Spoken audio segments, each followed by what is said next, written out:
Welcome to today's Graduate Diploma in Immigration and Citizenship Law Lunch and Learn session with a fantastic panel of speakers today. So I'm Don Ames. I'm the Manager of Admissions and Recruitment for the GDipICL program, and I'm here to moderate today's session and provide a little bit of information about the admissions process for our January 2025 admissions cycle. We have, like I said, a fantastic slate of presenters today, including Professor Sharry Aiken, who is our academic director for the GDipICL program, as well as Alan Choy and Wendy Kebwaro, who are alumni of the program. Before we begin, though, we want to conduct our land acknowledgement. So Queen's University is situated on traditional unceded Anishinaabe and Haudenosaunee territory. It is vital for us at Queen's to continue to acknowledge the Indigenous peoples who were here before us and to continually acknowledge the land that we are physically situated on. I myself am also in Kingston, Ontario, so I am also located on Anishinaabe and Haudenosaunee territory. Queens is doing a lot when it comes to indigeneity, and there's some really great departments that are providing fantastic resources to Indigenous learners, faculty, staff, and the community at large. Definitely take a look at the Office of Indigenous Initiatives and the Four Directions Indigenous Student Center. For any students who self-identify as Indigenous and join the GDipICL program, there are some fantastic resources available through the Four Directions Indigenous Student Center. I've already conducted our introductions, but just to go through them again. Again, we have Professor Sharry Aiken, the academic director of the GDipICL program here today. Myself, I'm the manager of admissions and recruitment. And then we have Alan and Wendy as our alumni contingent of the session. Let's take a look at today's agenda. We're going to kick off with a review of the program itself. Professor Aiken's going to provide insight on a few slides, and then we're going to jump over to Alan and Wendy, who will provide their perspective and their experiences as students in the GDipICL program. The individuals that prospective students always want to hear from are from alumni and from Professor Aiken. And we're really pleased to have three individuals, Professor Aiken and the two alumni, here to provide you with exactly what prospective applicants are looking for. Voices to help them understand the program, to understand the experiences within the program, and to help you make a decision if this program is right for you for our current admission cycle. I will then break in with a little bit of information about the admission process, the application that's currently open. I will also have some key links to provide to everyone in the session today at the end of the presentation after the Q&A, and I'll provide those via the chat. We will then go to a Q&A at the end of these sessions. We will be answering some pre-solicited questions that were selected ahead of time. And then we're going to go into our next step and thanks and wrap up the session. But to begin, I will pass it over to Professor Aiken to continue on with the first section here, the GDipICL program overview. Thank you, Don. So at a high level, some highlights. First of all, Queen's University is the only English language provider of the Graduate Diploma in Immigration and Citizenship Law. So the University of Montreal provides a similar program in French based in Quebec. In the past, there was a patchwork of providers across the country for the former Immigration Practitioner Program certificate. A few years ago, the regulator decided that it would be best if law faculties were involved in developing and delivering a graduate level program. And they initiated a process of bidding, and it turned up that Queen's and the University of Montreal were the successful institutions in that process, and that's why these two universities now provide the program. We are accredited by the federal regulator for immigration consultants. That's the College of Immigration and Citizenship Consultants. And we've adopted the college's essential competencies for practice as kind of the floor of our diploma level learning outcomes. And I'll be saying a little bit more about that in a few minutes. The program prepares students for the college's entry to practice exam, which is the licensing exam for students who decide to pursue a career as an immigration consultant. But I'll mention right now, that we have a very diverse student body. Not everyone takes the program with the objective of becoming a licensed immigration consultant. We have many people who are already working either in the immigration settlement sector or in public service or in related roles in industry, and are seeking to take the program not to become a consultant, but rather to enhance existing careers. Quite importantly, in my view, the program has been guided from its inception by a national advisory committee comprised of licensed immigration consultants, lawyers, and community experts from across the country. Dawn, I just want to check with you for 1 second because I don't see my picture. Have you remembered to pin me? Because I'm just looking at you. So I'm expecting that our audience may just be looking at you as well. I have pinned you now, Sharry. Okay. I still can't see myself, but I'll take your word for it. I think it's the webinar format that's a little bit different. Ready for the next slide. There you are. Okay, I've heard from a participant that you can see me, which is great. All good. So what will the journey look like as a student in the program? Well, there's a whole range of different online programs, and I think this is a good moment for me to explain how the Graduate Diploma in Immigration and Citizenship Law is a bit distinctive. It's not like the kind of online program that you work away all by yourself on. A signature feature of this program are live weekly tutorials with leading industry experts, right? And these tutorials are mandatory. So while a significant part of the program, indeed I would say about 80%, is self-study, you'll be working on your own, of course with scaffolding and guidance and structure from the program, but you'll be doing work on your own. About 20% of the program consists of participating in these live weekly tutorials. Most of the courses, these tutorials are 2 hours a week. For 2 of the lengthier courses, they are 3 hours a week. Basically a plenary session one day and a 2-hour tutorial another day. And they're in small groups. So even though we have a fairly sizable student body, you'll be broken up into groups of somewhere between 30 to 35 students a section, and you'll be learning in that small group with every weekly tutorial. So you'll have a chance to get to know your classmates, and you'll get a chance to get to know your instructor. They're not going to be some anonymous person at the front of some large Zoom plenary like the one we're having now. But rather much more intimate meetings with students whose names you will learn and with whom you will collaborate in your learning journey. There's 9 courses in the program. To complete the program on a full-time basis, it's just under a year. It's similar to a full-time job. That's the thing we always like to tell students or prospective students like yourself. This is not a program you can do on the side of your desk, right? Even on a part-time basis, the workload is significant, and the expectation is that students will be able to manage their time and work through the readings and videos and other resources that we provide independently. So that's just a little bit about the learning journey. I think we're ready to look at the next slide. I mentioned that the program itself was developed with the essential competencies for immigration consulting practice as a kind of framework. These are indeed the competencies from the college. There's 9 units, and this slide is actually just a screenshot from the college's website itself. If you go to the college and click on the essential competencies for IC practice, you'll see that each unit is an accordion, and you click on it and it opens up into a series of metrics.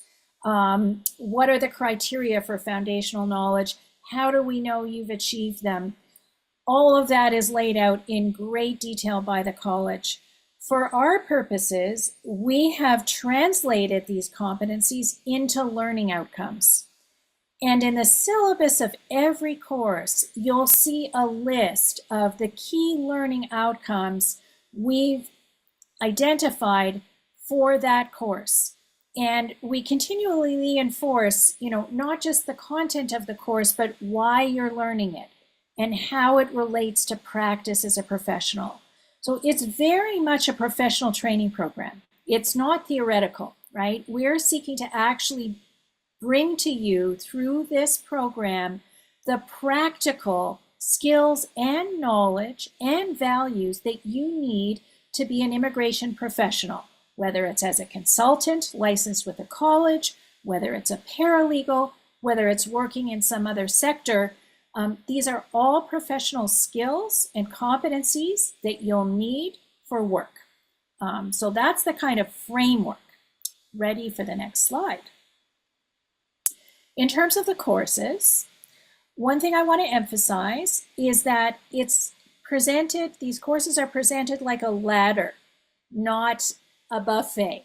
In other words, you take one course followed by the next one in a set sequence, right? And they build on each other. And one of the reasons too is that although you see 9 courses identified by titles, integrated into every course is a focus on legal skills. So research, writing, advocacy, interviewing, for example, are key skills that are embedded in each course. And we build those skills related competencies from course to course. So the idea is you're sort of introduced to those skills in a very introductory way in the first course called Foundations of Canadian Immigration Law. But by the time you get to the last course, Immigration Practice Management, we're really focusing on practicing at a much higher level. So that's the laddered approach. And there's one ladder for full-time study and a slightly modified one for part-time study to ensure that the sequencing still works. I'll just ask you, Dawn, to shift to the next slide. And you'll see these are the 2 study plans that are possible within the program. So on a full-time basis, you take the first 3 courses, Foundations, Ethics, and Temporary Entry in term 1, followed by Economic Immigration, Family Class Immigration, and Refugee Protection in term 2. And then in the final term, you take Enforcement, followed by Citizenship, and then finally, Immigration Practice Management, which actually runs the full length of the final term of the program. Part-time study, that sequencing is adjusted a little bit with the advocacy-related courses, namely 850, 860, and 870, which correspond to Family Class Immigration, Refugee Protection, and Enforcement, sequenced first, followed by the labor migration courses later, namely Temporary Entry and Economic Immigration, and then finally Citizenship, which is the 880 course, followed by Immigration Practice Management. So that's the sequencing. We often have applicants coming into the program thinking that, they can take courses in whatever order they want.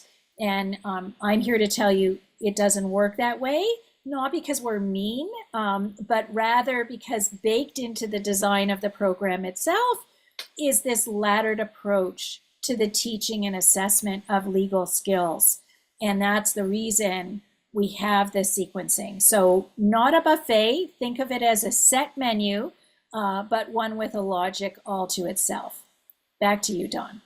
Thank you very much, Professor Aiken. We will have more from Professor Aiken later on in the presentation, but for now, we will move on to the alumni program experience section. So this is a section where we're going to ask Alan and Wendy to provide a few responses to a set series of questions that are geared towards understanding the program from that student perspective to get a sense of how they experienced the program going through it when they did. So Alan, I will go to you first and I will ask you to provide your responses to the following 3 questions. Why did you take the program?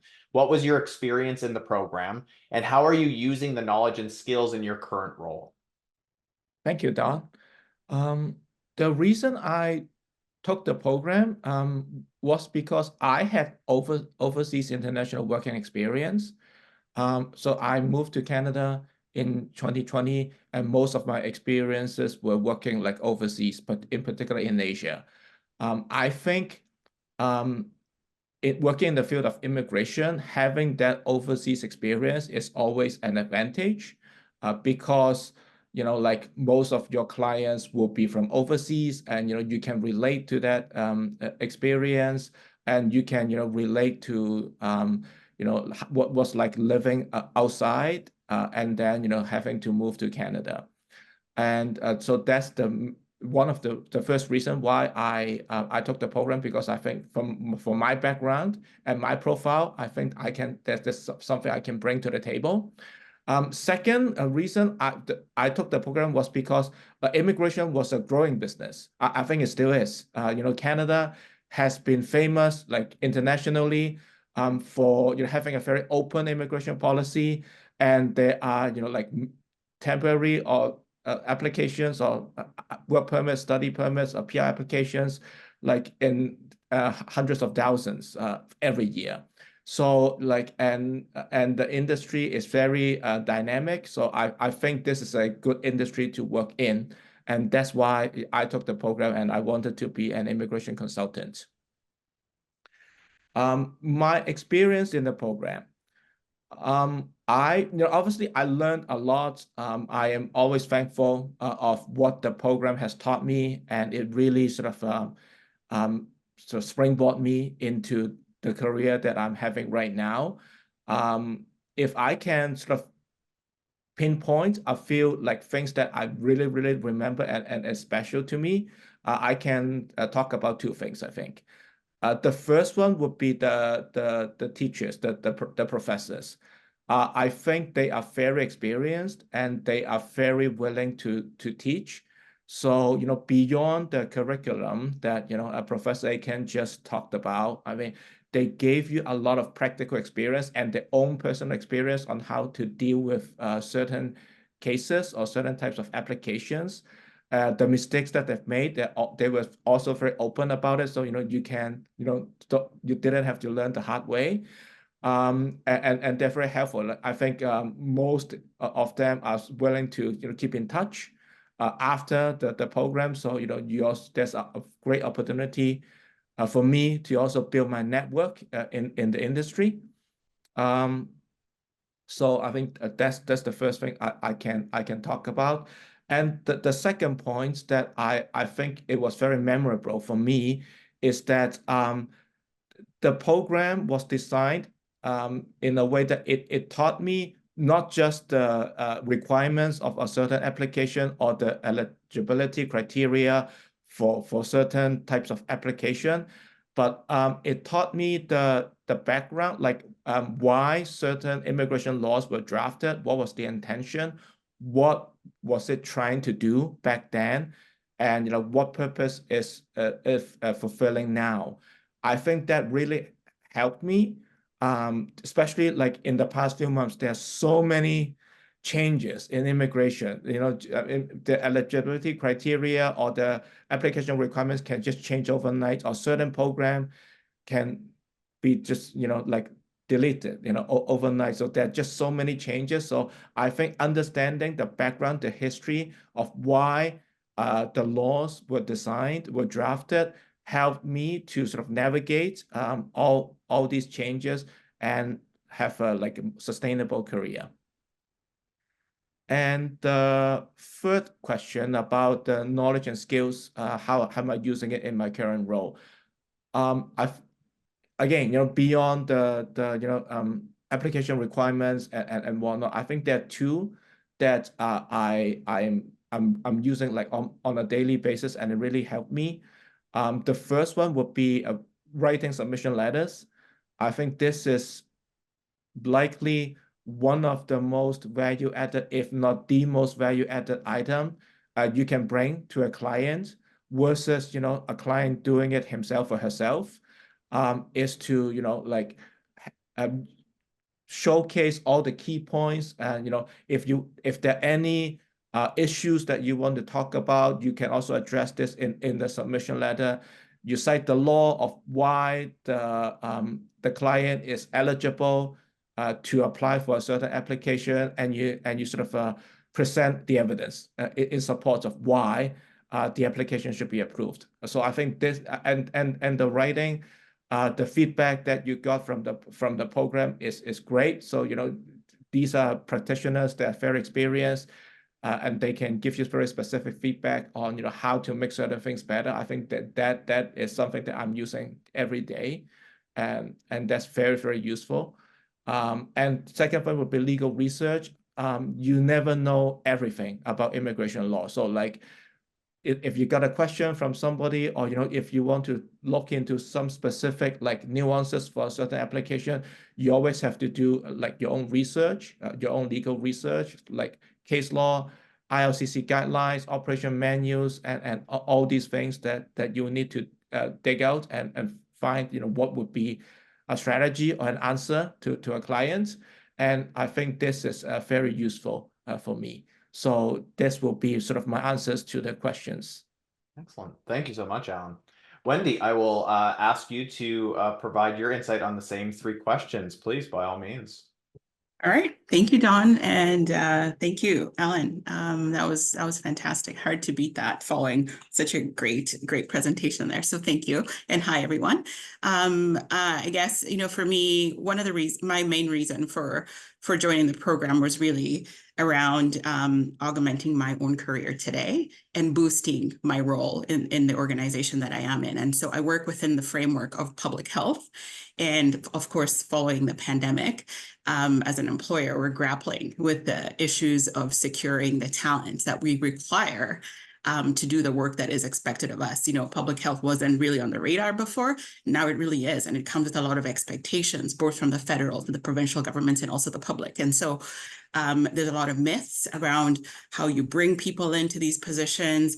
We've been forced to look beyond our borders, or even if we're looking within our borders, we're looking at people that bring the talent that is required for these positions that might not necessarily have the immigration backing or are not appropriate in that space to be able to work for us. And so that was really my main motivation for getting into this program.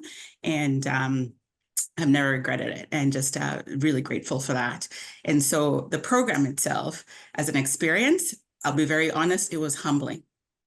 It was a humbling experience. And I am a seasoned leader. I've been practicing in a busy, crazy space for a long time, but coming in here, I think I had to put away everything I knew and actually listen.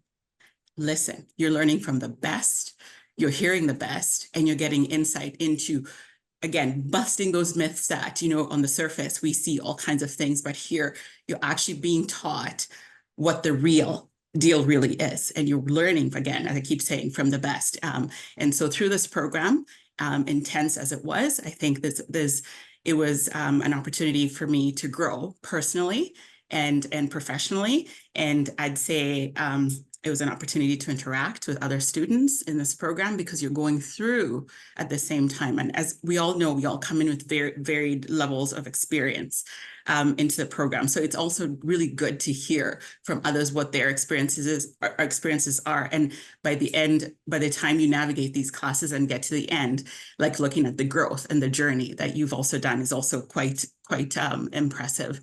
And so the skills that I've acquired through this program, I would say one big one that when I started, I didn't even understand why we're being asked to do this, was reflective practice. It seems like something so simple. As a human, it's something you do. But at Queen's, I remember that was the first lecture we had, teaching every one of us of how do you, at the end of the day, think about what you've done? How could you do it better? How can you improve?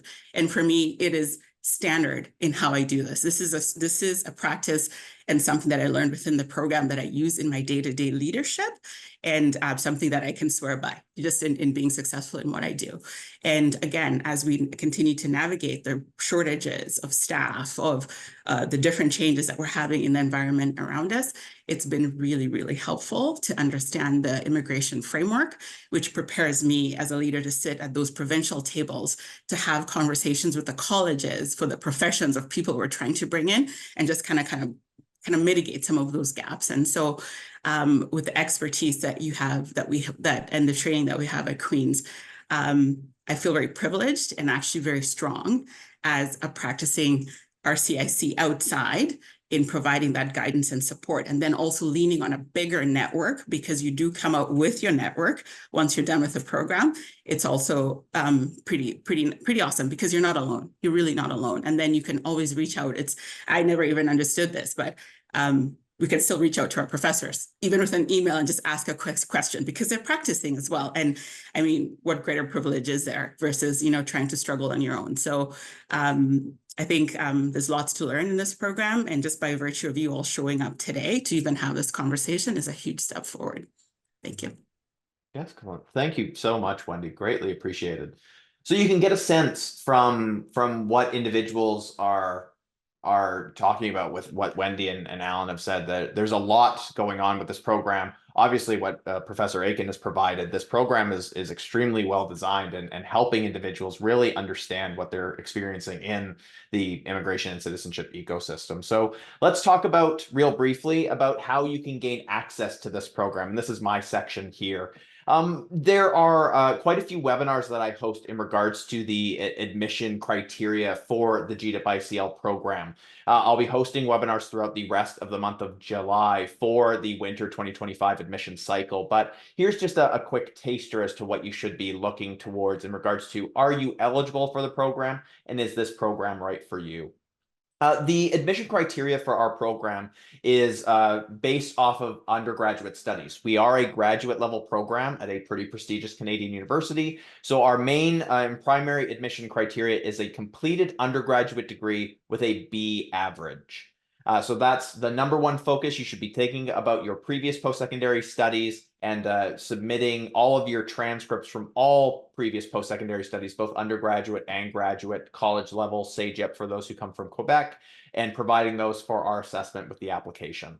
Also included with your application are 2 reference documents. So you should start thinking about acquiring professional and/or academic references now. The majority of applicants are going to provide 2 professional references. Those are current or former managers or supervisors from a current or former place of business. And it should be someone that you've identified that is going to provide a sound summary of their experience of you in a professional environment.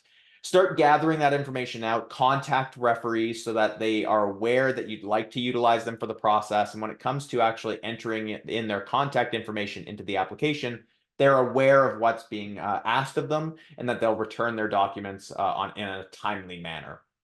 Academic references are only required from individuals who have attended a post-secondary program within 2 years from the month of the application. So at this point, anything from July 2022 onward up until now, if you've studied in a post-secondary program, ensure that you can provide 1 academic reference as well as 1 professional reference. Another component of the application that I like to stress here, and just how vital it is for us to understand why you're interested in this program, is our personal statement of interest response. We ask you a question within the application, and you have 400 words or 2,000 characters maximum to tell us about your motivation for wanting to be a member of the January 2025 class for the GDipICL program. Utilize the space in full. It is really important that you utilize this space. You tell us about yourself. You are answering it in your own voice. You're not gathering assistance, whether it's through support to write this or AI generation technology, and that it's a great opportunity for us to really get a sense of who the applicants are. Much of an application process for all programs, undergraduate and graduate, are very numbers based. But that personal statement of interest response allows us to really allow the applicants to tell us about themselves. There are other admission criteria. Some applicants may have to provide what's called an English language proficiency test or an ELPT score. That is to demonstrate English language proficiency and your ability to study and work in the English language. There are specific exemption criteria that I encourage everybody to review on our website, but you should also attend one of my future webinars to learn more about the ELPT score requirements for all applications for our program. One other component that I want to mention here is our access pathway. The access pathway that we have provided with our program is an equity-seeking pathway that allows for individuals who may not quite meet the academic admission requirement to be considered based off of their professional experience, as well as the barriers that they faced during their post-secondary studies that prevented them from achieving the required admission criteria. So you would need to provide your up-to-date resume or CV that highlights a minimum of 5 years worth of relevant professional experience. And relevant professional experience is in the field of law and or immigration. In addition to that, you would also provide a statement via the application that again highlights that rationale as to what prevented you, what barriers did you experience, what hinderships or what hurdles did you have to overcome in order to go to a post-secondary program and try to complete that program as best as you could.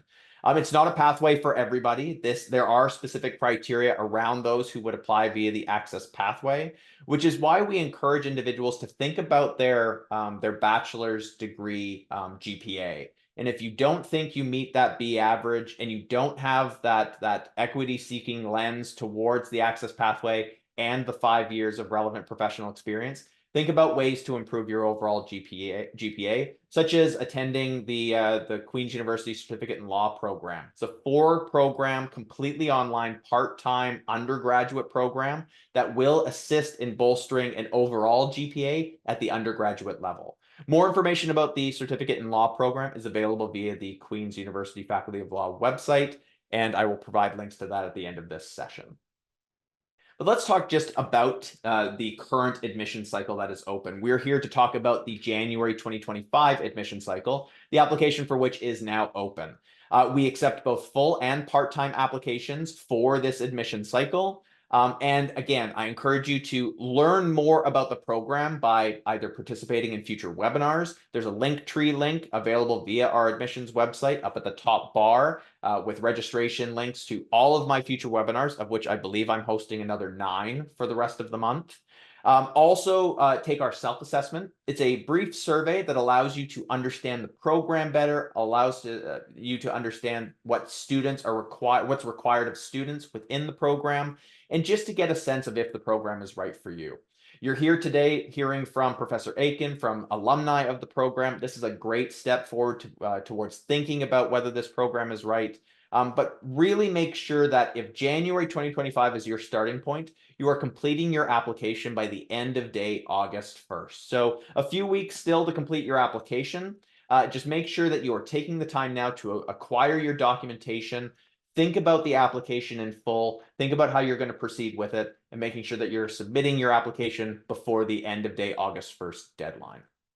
All right, that brings us to the Q&A. So at this point, we've already solicited questions prior to the webinar to ask all of our panelists.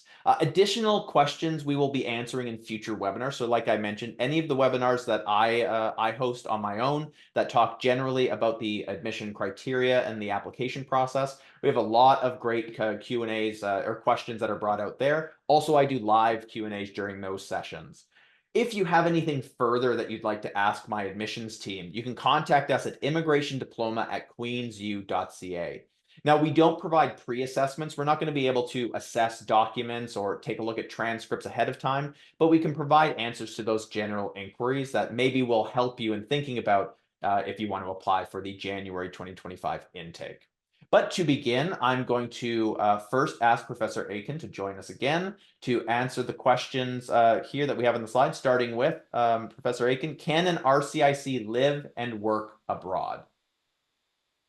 Thank you, Don.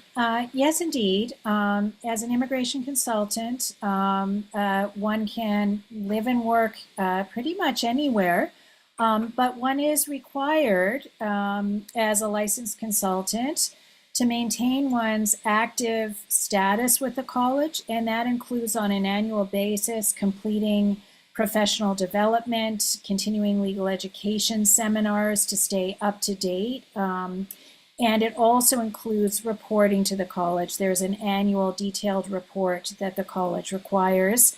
And no matter where you live or work, you still are accountable to the college for those requirements. It's not uncommon for immigration consultants to spend part of the year in Canada and part of the year traveling around, working on client development and meeting with clients even.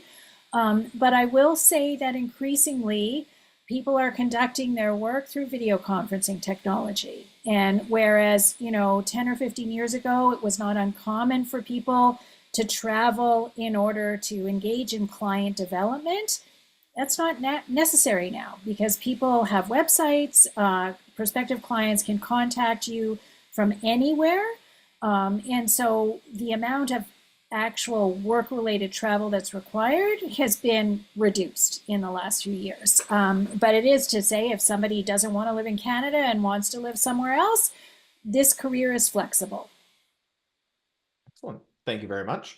The next question for you, Professor Aiken, is there are many agents providing visa advice and related services who are not RCICs. Why should prospective consultants take the Queen's program and seek licensing with the college? Thanks for the question, Dawn. Very important one. In a word, anyone who is providing Canadian visa advice and related services who is not licensed is violating Canadian law. In particular, the Immigration and Refugee Protection Act, which is federal law, requires people to either be a lawyer, a paralegal, or a registered immigration consultant in order to provide representation to prospective clients. I'm not going to go into the details of that because there's different sets of requirements depending on whether you're a paralegal or a consultant. But the long and the short of it is, if you're providing legal advice and representation in relation to Canadian visa applications or advocacy before the Immigration and Refugee Board, and you're not one of these licensed professionals, you are committing a criminal offense, a regulatory offense that is subject to severe sanction. And the reason that is the case is because, as Alan mentioned in his presentation and as Wendy reinforced, immigration work is complicated work, right? And it requires ongoing commitment to professional development. It's not one and done. You don't take the program and then you're done. It's a process of continual learning. Every new case presents new wrinkles to research and to figure out like a puzzle. And it requires accountability. And so, yes, there are agents out there providing advice who are not licensed. They're what we call ghost consultants. They're lawbreakers. And one of the key aims of this program is to put a stop to that to the extent possible, because at the end of the day, it's the clients, it's the public who are hurt tremendously by the work of unlicensed professionals. So that would be my response to that question. Excellent. Thank you very much. The next question, what is your advice for prospective students to prepare them for the program?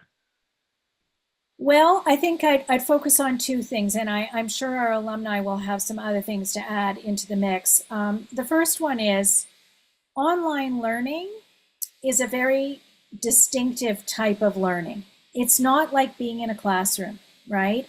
Although there are some similarities, there are a lot of differences, and it does involve, being prepared to be, in effect, married to your computer for the time of the program, right? You are either going to be on your computer, engaged in independent learning in the learning management system, doing readings, watching instructional videos, participating in discussion boards, or you're going to be in Zoom like we are today, but in a tutorial and participating in a 2-hour session with your instructor and with your classmates. And so if you're not familiar with online learning, my best advice would be to take one of those free online courses that are out there in the world. There's all kinds of online learning available. There's also, as Dawn mentioned, the Certificate in Law program, which Queen's offers if you want to do something a little bit more serious and academic. But take at least a dip into the world of online learning before starting the graduate diploma in immigration and citizenship law, because if it's brand new to you, it may be very overwhelming, right? So that would be one thing to check out if it's for you. The other piece of it is to check your own commitment level. As I think both Alan and Wendy emphasized, the program is intense. It's very demanding. I mentioned that it was akin to a full-time job. Even if you're taking a part-time, it's still a minimum of 20 hours a week of work to take the courses sequentially on a part-time basis over a 2-year period. And so you really need to check your life and how much space you're going to have in your life to take the program. There's nothing worse than starting a program with the expectation that you're going to complete it and then finding that you're juggling too many balls at one time. So take a hard look at your life, the space you have, the time you have available to you, because making some changes may be necessary to set you up for success in the program. So I think that would be my most practical advice. Final question. Immigration has been in the news a lot lately, with some suggesting it is time to radically reduce the numbers of people coming into Canada. Are huge cuts on the horizon? And what does this mean in terms of career prospects for future immigration professionals? Indeed, I think cuts are on the horizon, but there's no reason to worry or panic as prospective immigration consultants or immigration professionals in the wider sector. The reason, Canada is a destination country. Whether we have 200,000 spots available or 400,000 spots available, there are still going to be, on the demand side, applicants for those spots. And what that means is, well, there may be fewer of those applicants ultimately being accepted. I don't see any recalibration of our annual immigration intake impacting the demand for Canadian immigration. And so there's plenty of work for immigration professionals in this space. And it's important to remember historically that immigration levels have always fluctuated. There are periods where intakes are high because a particular government is supporting a high intake policy, and then there's rollbacks. But over the longer course of time, if you reflect, for example, on immigration intakes over the last 30 years, we'll see that even at the lower end of the immigration intake, immigration remains a vital, critical part of Canada's overall economic success. And there's no plan to radically alter that strategy. What we'll see are, ebbs and flows, a recalibration right now, in particular, in relation to the number of temporary entrants, right? So in the last year, we've seen the government make some changes to the policies relating to international students. And we've seen some initiatives that will roll back the number of temporary entry visas that Canada provides, and some discussions about recalibrating both the number of permanent resident applications accepted every year, as well as, more critically, the ways in which those permanent residents are accepted or selected, if you will. But I'm not in the least concerned that any of these changes will impact the overall numbers of cases that immigration consultants have at their disposal to represent. Excellent. Thank you very much, Professor Aiken. Greatly appreciate your insight. My questions are up next. So the first question that I'll tackle is, I want to study part-time. Is there a deadline to complete the course? So as we've already mentioned throughout the presentation, full and part-time applications are accepted for our admission cycles. And the part-time study plan is a 2-year study plan. There is an allowable additional year if necessary, but you would have to discuss that option available with the in-program staff. Typically, the majority of our part-time students complete the program in 2 years. So beginning in January of 2025, You'll finish up at the end of 2027. The second question is there a different tuition slash fees for Canadian citizens and PR holders versus international students? The answer to that is no. All of our students in our program pay the exact same amount of tuition and fees, and I will provide a link to our tuition and financing page to learn more about the total tuition, the tuition per course, because what you do as a student is you pay per term and only for the courses you are enrolled in. So a full-time student starting in January will pay for 3 courses. A part-time student will pay for 2 courses. There are also additional funding opportunities that are listed within our tuition and financing page. We have partnerships with RBC, Royal Bank of Canada, to provide students a line of credit. There are some very specific regulations around that. The key component there is having a Canadian co-signer to support that application. We've also just recently partnered with Windmill Micro Lending, which does provide immigrants to Canada the opportunity to acquire a low interest loan, and that's a fantastically new partnership that we've just formed with Windmill, and I definitely encourage everybody to review the options available for funding. The next question is, does the program require an English language proficiency test score for admission? As I mentioned during my admission slides, some applicants will have to provide an English language proficiency test score, or ELPT score for short, with their application.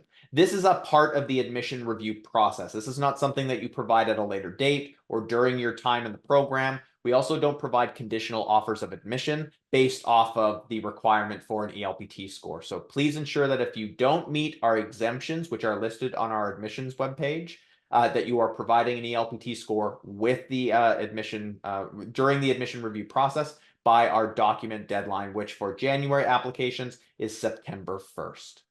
The final question here is, can students in different time zones participate in classes? As Professor Aiken mentioned, you don't have to be in Canada to be in our CIC to practice in the immigration and citizenship ecosystem. But when it comes to our program, because we do have those mandatory live tutorials that are typically 2 hours or 3 hours in length every single week, being able to study in the Eastern Standard Time Zone is going to be really important. So you can be global to participate in our program, and we have a very significant number of international students within our program who are not located in Canada. They also identify the need to be able to function within that sort of conversion to the Eastern Standard Time Zone. Make sure you are aware, again, with what everybody has said, Alan, Wendy, and Professor Aiken, the impact is significant. This is an intensive program, and if there's an adjustment into the time zone as to when things are being issued with the program and what the time is where you are located, there's a discrepancy or a difference that's significant. Make sure you're well aware of that before you get into the application phase. All right, the next section here is for our alumni, and I will go ahead and begin asking Alan to start off with the first question. Was it easy to learn in an online setting? And then Wendy, I'll come to you with the same question. Thank you, Don. I would say the following. Okay, I think online is just a setting.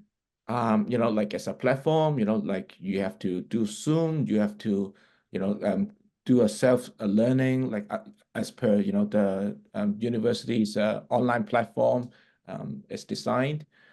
I think the difference would be the people using these online tools.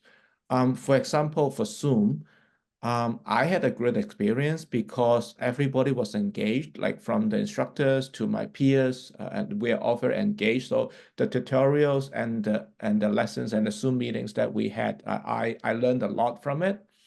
And whether like it's easy or hard for someone to like learn using the online tools of the university, doing all the weekly deliverables and stuff like that. I think it depends on each person's self-discipline.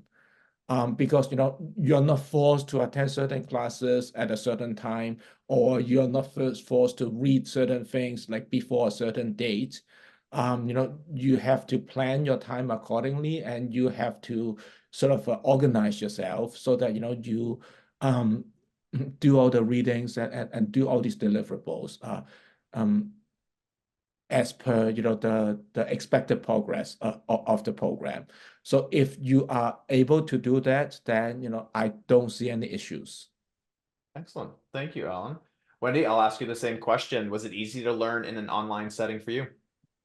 I would say at the start, it was a little bit challenging. And I say this because the first class is quite intense and comprehensive in 810. And so not only are you going through a lot of material at that time, but for me, I was also trying to learn the learning platform that Queen's uses to deliver the education. And so trying to figure out where my courses are, where my links are, where the discussion boards are, where I communicate with my instructor and the logins and everything while taking this course was a little bit challenging in the beginning until I was able to get my groove in and just know where to find everything, where to submit my assignments, etc. And then I think it got easier, but it did take a little bit of time at the beginning for me to get used to it. But once you get into your routine and you know when your lectures actually are, and then using that ladder format that's been spoken about, it was easy to kind of make the time and know what was due when, and just kind of jump in and link in with everyone. So Excellent. Fantastic. Wendy, I'll stick with you for the next question. Was there anything you wish you knew when you started the program that you would tell prospective students? oh, Dawn, that is my favorite question. I think I spoke to you about that.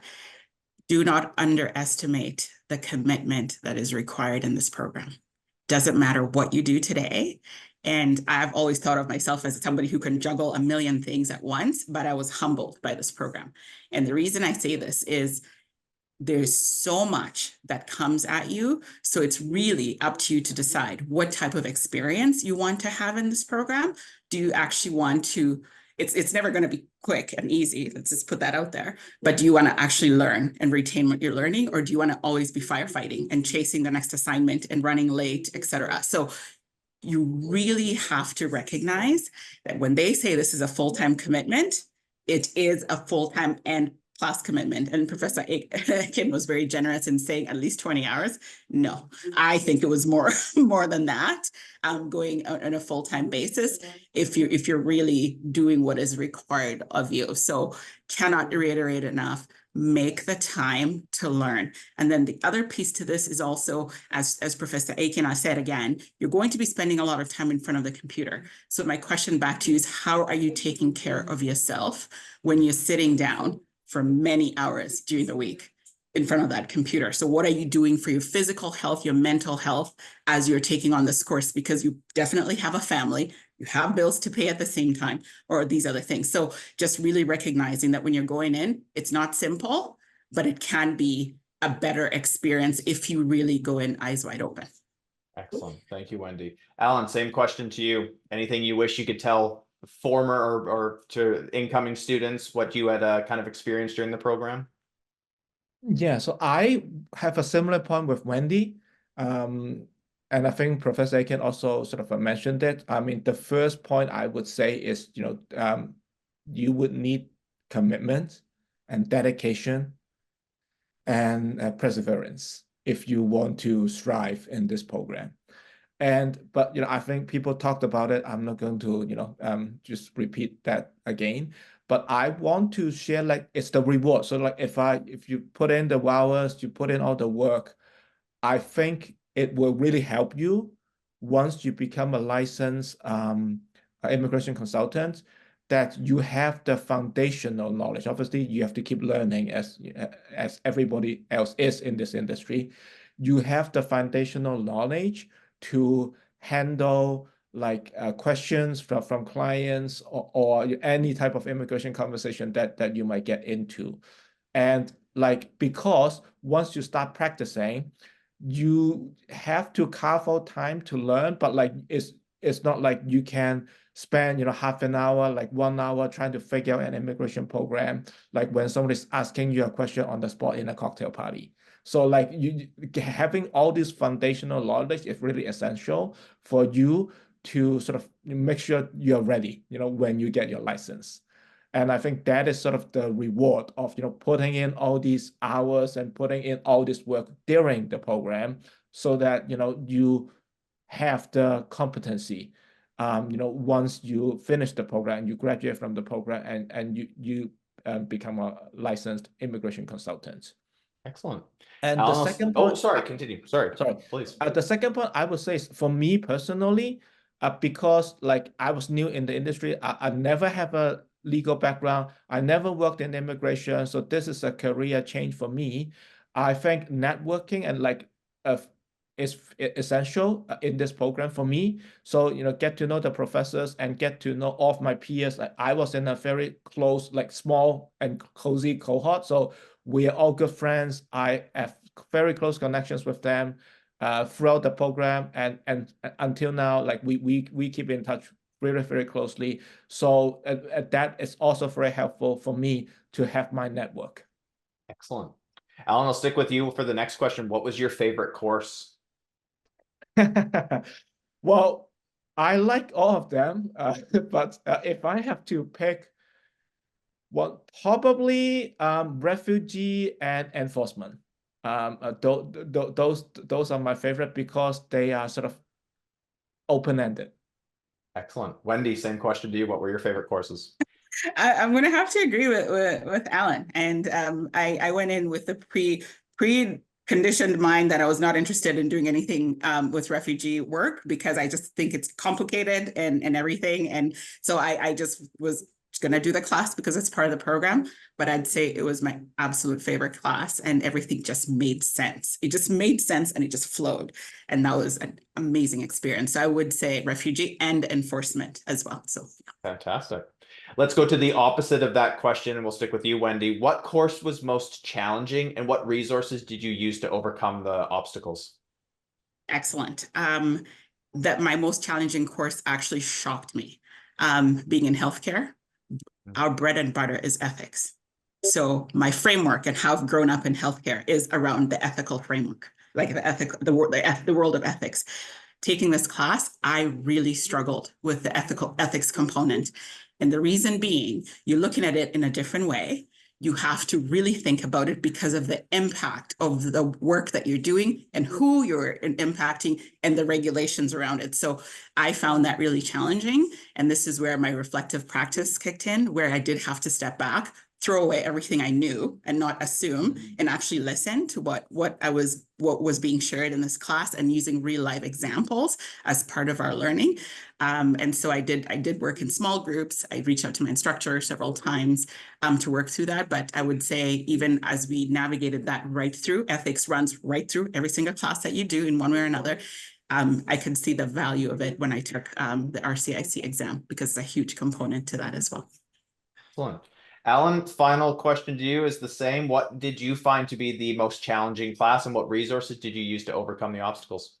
The first one, 810, that was sort of the the foundational course, and that to me, because like that I've never been to law school, so that was sort of my experience of what law school was like, and what go learning all these new terms and new concepts would be like, and that was a very packed course, and the resources that I use, I think we just rely on each other because like as I said, like we have very small cohorts, and then we were sort of supporting each other mentally, and trying to cheer everybody up to just make sure that we learn together, and we sort of, if we have questions, we try to also ask each other and see like whether we can figure something out, or understand that concept that we have been assigned reading to. So I think that's how I got through it. Excellent. Thank you so much, Wendy and Alan, for your insights, and of course, Professor Aiken for being here to provide that really senior perspective of the program. Your insights were great, and I hope that everybody in attendance today really does take away a lot from today's session. That brings us to the conclusion of the webinar. What I've just done is in the chat, I've submitted all of the key links that I had mentioned. So I provided links to our general website, our admissions page, our tuition and financing page. Our mailing list is also available. So if you want to learn more as to when these sessions are being held, or information, reminders about the application cycles, definitely sign up for our mailing list today. You can register for future webinars via the Linktree link that I've provided. I've also provided links to the School of Graduate Studies and Postdoctoral Affairs office, which will provide you the link as to how to apply for our program, and some general tips on how to apply for a graduate level program here at Queen's, as well as the College of Immigration and Citizenship's website. So Professor Aiken's slide on the essential competencies for RCIC practice, definitely find that, learn more about what the expectations are for RCICs, and how our programs very much modeled off of those essential competencies. We want you to obviously stay connected with us. We have a Facebook page, facebook.com/QueenslawGDipICL. And of course, you can email myself and my admissions team at immigrationdiploma@queensu.ca. For now, though, just on behalf of everybody here on the panel, Professor Aiken, Alan Choy, Wendy, Kebwaro, thank you so much for participating in today's webinar. I hope that I'll see you in a future webinar where it's just me answering your questions live about the admissions process. And hopefully we will see your application come across our desks for the January 2025 admissions cycle. But thank you so much, everyone, for participating. Have yourself a great day.